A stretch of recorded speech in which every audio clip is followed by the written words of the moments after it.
it's a very specific mechanism where a special purpose vehicle split between about $12.5 billion of debt and $7.5 billion of equity used the funds to go out and buy GPUs, specifically Nvidia GPUs. xAI then basically rents or leases those GPUs from the investment vehicle over a period of 5 years, is what we've been reporting and is our understanding. And as part of that, we have broken the news that Nvidia is going to contribute about $2 billion to the equity piece.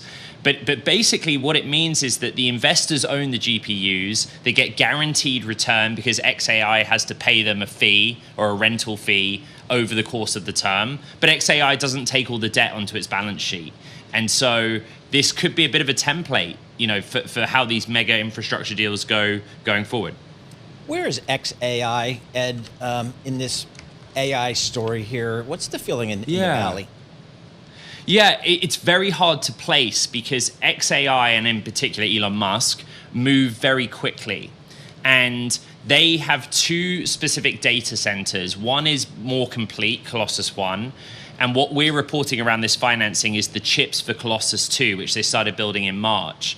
And so from an infrastructure standpoint, Jensen Huang has talked about this, saying that he's betting Elon Musk can get to 1 gigawatt of capacity first, because that's what Elon Musk does.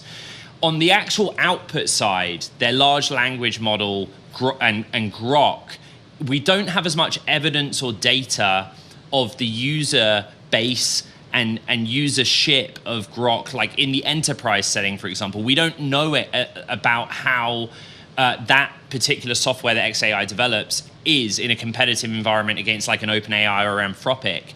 But largely noises from xAI themselves, but others in the Valley talk about how it's somewhere that people really want to work. They want to go and work for Elon. And in the talent war context, that's a big story. Okay, thanks for that context, Ed. One thing you mentioned when explaining this deal that xAI has put together, the fundraising, is that Nvidia is one of the backers, but the SPV, the special purpose vehicle, is going to then go out and buy Nvidia chips.